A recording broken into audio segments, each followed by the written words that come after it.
Hello everyone, and welcome back to Let's Go Pikachu. Last time, our team managed to fell the Elite Four, defeat the champion, and become the new champion of, well, the Kanto region. I almost said Johto region for a second. But yeah, we're back.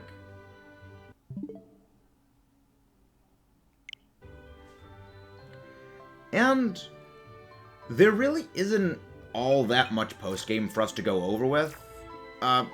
This is the, I guess we should say, strange thing about Let's Go Pikachu and Eevee, is the post-game is relatively shallow, while simultaneously also being quite massive.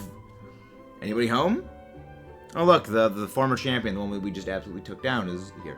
Yeah, coming up. Morning, Kanto champion. No good to come with the title. I plan on stealing it from you soon. I mean, didn't we already take it from you? Like, this is the thing that I never understood. Rivaling, like, I'm gonna beat you and take it back from you when we have consistently thrashed you every single encounter. First of all, you hear the rumors talk about some crazy strong Pokemon being spotted. What kind of Pokemon? Super strong and super cool. I disagree with heavily. In your Cerulean City. Apparently, it ran into a cave there, somewhere there. That's all I know. Or they're trying to catch this Pokemon. Whoever finds it first is the winner. We are not going to be doing that right now. Main reason, we are nowhere near close to being ready. That's something we're actually going to be tackling in potentially the next 4 episodes. Because your world has expanded after becoming champion. You can now fly in the sky with Charizard, Aerodactyl, and Dragonite. So the Pokemon world is expanding. Remember me, I'm Ryan from Route 1.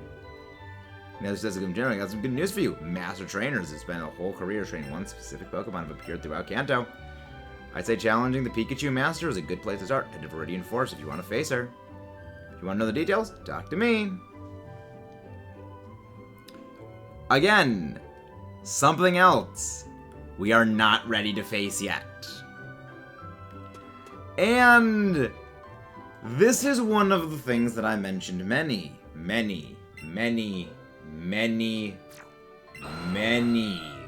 weeks ago. The ability to fly. You can now bypass everything. Or most things, anyway. In the sky, there are several Pokemon you can actually get. In addition to, of course, many of the flying-type Pokemon, such as Fearow, Spearow, Pidgey. Is in here right there. You can actually encounter Charizard, Dragonite as rare spawns. However, there are 3 other rare spawns. Moltres, Zapdos, and Articuno. Yeah. This is how you are going to be able to get candies for the 3 legendary birds. It's interesting. They are quite rare, so you will need to build up a catch combo or just spam lures. I don't recommend not using them first because they can show up if you don't use the lures, but it is a very rare occurrence for them to pop up. Also, there is a cost to flying on your, well, Pokemon the entire time. As you can see, we cannot go into that route transition zone. You need to dismount your flying monsters in order to, well, enter buildings or interact with things. So, despite the freedom it does give you now, there are restrictions on it, and you will still be needing to swap around. Though, there are places where you are not able to fly above everything. Again, as it is here, you still are moving on the ground. Dungeons or caves will do this. This is probably my favorite change they made in this game. I like this. You also don't need to use, well, this game's equivalent of Surf, Sea Skim anymore for most things in the overworld because you can just traverse straight over everything. Nowhere is this more useful than well, Cinnabar Island and Fuchsia City, as you now no longer, if you want to enter the Seafoam Islands, you don't need to go from one specific end. You can actually just fly over everything and easily traverse your way through things. Again, there's actually a quite good system for players because it actually allows you a lot more freedom than you would normally. But there really isn't all that much to go over, at least right now. There are a few new battles that have opened up to us, and not just the Master Trainers. And these are some battles, as you can see, again, you can traverse over everything. Actually, this brings me up to the thing about the Master Trainers. Master Trainers are trainers that are, well, new in the overworld, as that young kid said, when breaking the fourth wall. They will have those little text box speak things above their heads, and it will have the Pokemon of which their specialty is. You are nowhere near ready to face these things. These Pokemon have significant amounts of awakened value investment from candies, as well as they have somewhat competitive grade moves. That's not exactly, but these are movesets very much designed to counteract its own species. So you have Pokemon that have their own typing is massively resistant to, well, its same attack bonuses. Well, they won't have their own same type attack bonus moves because it utterly bodies them. And none actually is more exemplary of this actually than Charizard. The Charizard won because now we're actually going over something that I thought you could do before, but now actually am able to do. The Mega Stones. You need to beat the game in order to gain access to the Mega Stones. So let's go and grab those. This is why actually Charizard's a pretty good example of this. The other thing is, AI frickin' cheats. It reads your decisions. Where are you? Where's the guy? There you go. Hey, Champ. So thrilled you're talking to me. I sell rare stones, sell Mega Stones. What overseas? Sell the lowest possible price to champion. Yes. I believe they are 30,000 apiece. You pretty much should have enough for these. All in all, there is what? How many Mega Stones are there for this? For these Pokemon in here? 1, 2, 3, 4, 5, 6, 7, 8, 9. 9. So, what? 27,000? Isn't that hard to get, especially since you can go out, farm berries, and sell them quite easily? Because now Route 17 does actually give you the ability to just endlessly farm them. Pika, pika. I do like that. Where's it? Oh, it's probably hanging out from your hat. Is having fun looking down? Yep, upside down, hanging from the hat. But yeah, there really is not much to do. I am not personally going to be getting any of them, as I have given my whole spiel on Megas before. And yeah, this is basically where things go from showing around the new world to us kind of not having much to do. This is again what I meant when I said post-game is simultaneously very expansive, but also incredibly shallow. There is one Master Trainer for every single Pokemon species in the game. The exceptions that you don't have to fight are Ditto, Meltan, Melmetal, and all the legendaries, as well as the mythical Mew. And I believe you do not need to do the Mew Master Trainer thing in order to actually get technically 100% completion, as all you have to do is get them to 10,000 CP or combat power, and then they will be eligible for the Master Trainers thing. It basically signifies, oh, you have trained this thing to the maximum level, and to do this requires candy investment. See? CP. To see how much candy investment I'm talking about, the value needs to be 10,000. We are mid-50s. Actually, high 50s at this point.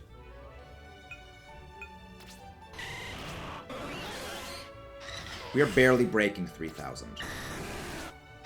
Yeah. Yeah.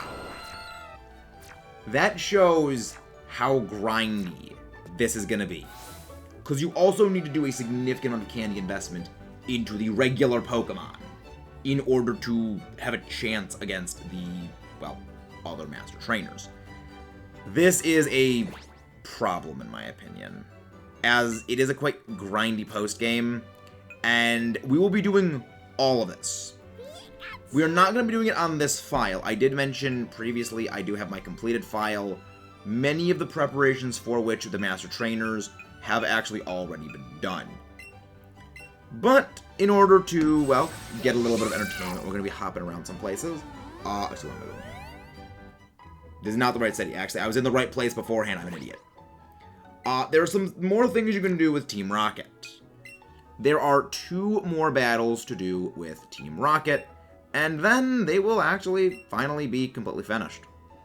One of them is, like an idiot, I went and left Celadon City. There actually is another thing here in Celadon City for us. We'll probably be doing that, depending on timing, we'll probably be doing that after this. But first, I want to make our way over to the Game Corner. If you head back to the Game Corner and go back in the Team Rocket hideout, there actually will be someone waiting there for you. The other thing is that in the Game Corner, there actually are a couple of things you can go do there. There are some items on the ground that will respawn every single day. They include bottle caps, various types of candy, non-species specific candy, that is. They will be giving you, well, regular stat boost candy. Basically, it's this game's equivalent of things like the protein. Which, I mentioned this before, but the awakened values do replace the effort values as well as the IV system, so the inherited values. They replaced a couple of systems with other systems, and I'm not generally a big fan of it. But if you head here, you'll find Archer. You. What could you possibly want coming back here now? Because of you, Team Rocket was disbanded. It's not my style to be emotional, but I wanted a glimpse of how I felt. Yep. Once again, we fight Archer. But now he is simply Pokemon Trainer Archer. His leadoff is Electrode. Thunder, Foul Play, Explosion, and Reflect. It actually is able to set up a Reflect quite easily. Main reason for this is the quite naturally good speed that Electrode does possess. So I'm not surprised if it's going to go for that first, and yep, it actually does outspeed us. Aerodactyl is quite fast, but Electrode is the only thing actually faster than, well, Jolteon or Aerodactyl are tied for speed. But yeah, just to show how frail this thing is, that is while it had Reflect up. Alright, let's see. Well, you're going to probably go for Thunder because it's the only option you actually have. We'll swap into Wildvine. Wildvine is pretty much going to have no other utility outside of this fight. Probably should have gone up for a Stealth Rock setup, but I really don't need it for this fight. Foul Play. Really? It went for Foul Play. Not interesting. But as I was... Oh. You're going for the Kaboo. This is going to do barely anything. Okay, that did a little more than I expected. That did significantly more than I expected. Main reason is, I know Electrode has a pretty poor attack stat, and they actually removed the defense halving nature of Explosion as well as Self-Destruct several generations ago. So if I did that much damage, it's a little surprising. Wheezing. His Wheezing has Dark Pulse, Flamethrower, Sludge Bomb, and Shadow Ball. Level 54. Yeah. Also, why did I swap it a thing that only has physical attacks against Pokemon that actually has a very good physical defensive stat? While Reflect is still up and no longer having Brick Break. Actually, do I even have Earthquake on this thing? We do have Earthquake. But I don't have Brick Break. This is probably going to take... It's going to win against me in the long haul of a fight. Mostly down to, I forgot, oh yeah, it has Reflect up. So that was a bit of a stupid decision on my part. I should have gone over to... I should have gone into Timmy for this, all things considered. It's going to go for Flamethrower again, unless it reads you, and it will go for probably Shadow Ball, if it reads you. Because that is one thing that I didn't fully get out when I was talking about the Master Trainers. They read your changes. So, say you are using a Mega, and your Mega has a type change. And that type change is specifically to bait them into using a move on you initially with it. Okay, well, it can't do that now because now it doesn't work against me. No. It will read that change, and it will modify its move selection specifically to hit you the hardest. So, in a way, AI freaking cheats. His Golbat is coming in next. Let's go for the one. Golbat, Air Slash, Crunch, Sludge Bomb, and U-Turn. This thing is honestly kind of pathetic in terms of its moves. Both of its same attack bonuses are special and is not a special attacker. Crunch and U-Turn are good for hitting Psychic types, but it's not really going to be able to take a Psychic type hit. Or, you know, I could be wrong, because every time that we've been saying, oh yeah, this is going to not do a lot of damage, it absolutely does a lot. Okay, good. It didn't flinch me. I just punched this thing in the giant mouth of lightning. That does not surprise me that you were able to tank that quite well. Because it is not the same type of attack bonus Thunder Punch. I swear that Air Slash actually flinches me. Good, it didn't flinch. Only a Togekiss is permitted to flinch with Air Slash. Only a Togekiss. But you go down just the same. This is also what I meant by, I said we weren't going to get double Iron Bash before the end of the game. Yeah, we're probably not going to be seeing double Iron Bash, aside from maybe about 3 fights. His final Pokemon is his Magmar. Fire Punch, Thunder Punch, Clear Smog, Brick Break. Yeah. Not really too terrifying, all things considered. It's a moveset, but is it a good one? No. Since this is the first time Shiny's actually getting a fight that isn't her getting utterly obliterated, Shiny, unleash your anger that has been built up for about a week. Good. Shiny's vengeance has been wrought. But with that, we've taken down Team Rocket's current skills. It's not a task at all. We defeated Archer. Shock face. Never mind. To tell you the truth, well, I might show up, so I was writing a letter to you. Let me read it. Dear Maxis, congratulations on conquering the Pokemon League. I hold no grudges against you for what you did to Team Rocket. Instead of using this defeat as a springboard, I would like to create an even stronger Team Rocket that officially announce our comeback. I will leave the Kanto region. I wish for your continued success here in Kanto. Farewell, Archer. So, what do you think of that about me writing such a letter? Larger tore up the letter. I forgot about that. Take care.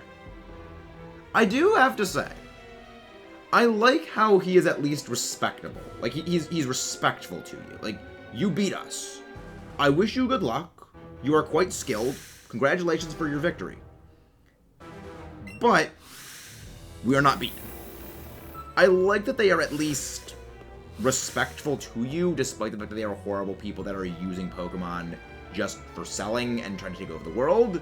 So, respectableness is on a sliding scale. And all that immediately goes away. But also, yes, your starter is noticing items on the ground. Raspberry. There are several berries you can find here on the ground. Again, as mentioned, there are berries. There are going to be some candies you can get. Though, this is not a good grinding spot for candies. Again, current candy. However, you can find bottle caps here. Quick candy. Though, the bottle caps bring me to something that I did not mention before. Mostly down to, I realistically don't think it was important to bring up. You can't use bottle caps until you are level 100, and very unlikely there is no real need to ever get things to level 100. The only real reason to get things to level 100 in this game is to minimize the amount of candy you're going to have to invest into a Pokemon, so basically reducing as much grind time as possible. But all in all, this really doesn't do as much as you would think it would do, because the amount of stuff you gain from a single bottle cap and then needing to level that Pokemon up still is an insane amount of grind work. And that is Mina. Yes, the Alola Trial Giver actually does appear in this game. Once a day, you can face her in Vermilion City. We will be showing off this fight, and her team actually does change if you beat the game. Before when you fight her, she just has a Jigglypuff. After defeating the league, she does have a team of 3 Pokemon. Alright, we didn't beat you last time. And... right, because that happened. Also, I love how the Snorlax person is actually right next to the Snorlax. That's classy. That's classy. But we're gonna head over to, well, Route 17. As the final thing I would like to go and show is actually here. So, this is actually quite important in my opinion. As again, this is where you can get a whole bunch of those golden berries to sell. And there are, of course, a couple of master trainers here. The Eevee one is right in the middle of the Eevee spaghetti family grouping. Alright, let's see. Where are they? There they are. Jesse and James are here. Our boss is missing. Yeah, what's gonna happen to Team Rocket? I like the angry face. Yeah, don't be like a wimp. This is the boss we're talking about. He's hiding himself from now, so he must be preparing the next scheme. Of course, let's take the Pokemon all over the world to help the boss. Meow. Ah, it's annoying twerp again. So are you eavesdropping on us?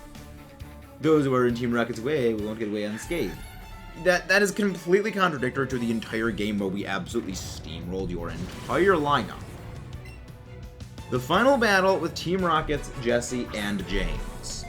Arbok, level 52. Poison Jab, Glare, Crunch, and Rock Slide. Weezing, also level 52. Sludge Bomb, Dark Pulse, Flamethrower, Thunderbolt. Not horrible, all things considered, but not great at all. One of the many reasons I love doubles and I love Earthquake is specifically because you can do strategies just like this. It's not quite Disquake. It's not quite Disquake, but it's the closest thing you've got. And that shows how high Weezing's physical defense actually is. It can tank that, but how much damage it did to Arbok. Granted, Arbok is a glass cannon, so that doesn't really surprise me. Wow, freaking double team ganging up on Venusaur, Wildvine the Venusaur. There we go. I briefly blanked on the name for a second. But what is it with Shiny just not being able to do much? It's just, I feel bad for Shiny. She's been so long trying to train, and then she went through a whole Rocky-style training montage eating rare candies, and now she just continues to be the punching bag of the NPCs. Stop being mean to Shiny. Be nice to Shiny. The only Pokemon I think I may show for this file for fighting the Master Trainers is actually the, well, members of the team. And, of course, Paralyzer. Whereas the other remaining 146 Pokemon will be done exclusively on the main profile. Main reason is, as mentioned before, I have been preparing for this for a long time. Ever since this game came out, I knew I'm going to be doing a series for the game, and I will be building up a reserve of all the Pokemon. But, with Jesse and James defeated, we have finally and officially disbanded Team Rocket in Kanto. How did it end up like this? Because you're bad.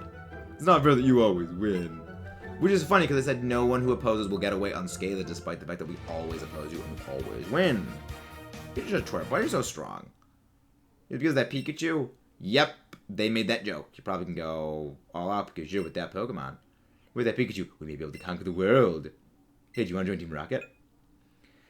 Your response does not matter. Okay, fine. We're enemies after all. If you change your mind, come back anytime. I gave you this. I made it myself. The Blast Off Team Rocket set. This gives you a set of clothing that is, if you're playing as the male character, it is identical to James. If you're playing as the female, is identical to Jesse. I don't know, it's a troublesome little twerp yet.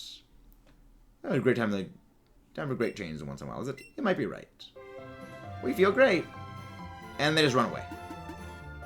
That is the last you see of them. Meow meow. Yep. They did that. Well, that's all for today. We finally vanquished Team Rocket. I'd say that's quite an accomplishment. See you guys next time. Let's rock and roll. Quiet, Eevee, this is not your series. This is Pikachu series. Go back to your own game.